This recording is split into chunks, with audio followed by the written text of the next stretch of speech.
This is Avid Research Extras, and today we're asking, why are there happy fat birds in the Arctic polar night? Now, the Arctic's a pretty extreme place. Basically, in winter, the sun sets and then it doesn't rise again for a couple of months. This is all due to the fact that the Earth is slightly wonky. This is why the Northern Hemisphere is always having winter when the Southern Hemisphere is having summer. To deal with this cold darkness, in general, birds migrate from the north down to the south where it's warmer. This is honestly a lot like what the scientists do, mostly. However, it turns out the assumption that all the birds had migrated south was somewhat inaccurate, as assumptions often are, and as it turns out, some of them stayed. The mystery behind this is that birds need their eyes to eat. They're visual predators. So how do you eat when it's dark? When it's dark for months, in fact.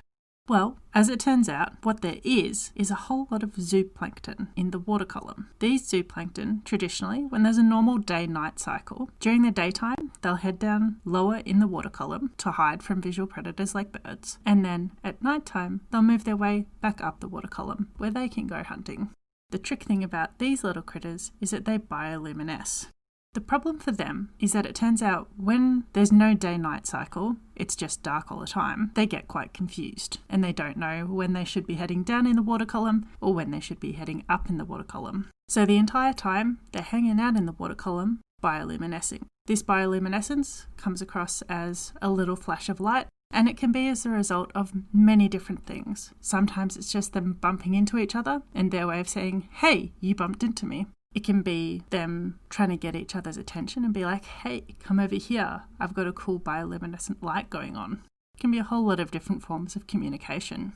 What it turns out is that these little bits of bioluminescence, they make it possible for a visual hunter to hunt them because they can see the light, swim down, munch on the critter, and then head back up again. How do we know that these zooplankton are confused and moving all throughout the water column? We use sonar on an autonomous underwater vehicle. This sonar is able to map where these creatures are in the water column throughout different times of day and night.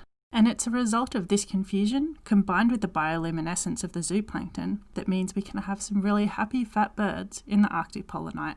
Thank you so much for listening. This is a short version of a podcast that you can find linked to below in the comments. If you like this little cartoon, feel free to like and subscribe. That'd be fantastic. And we'll have some more awesome science content coming your way soon.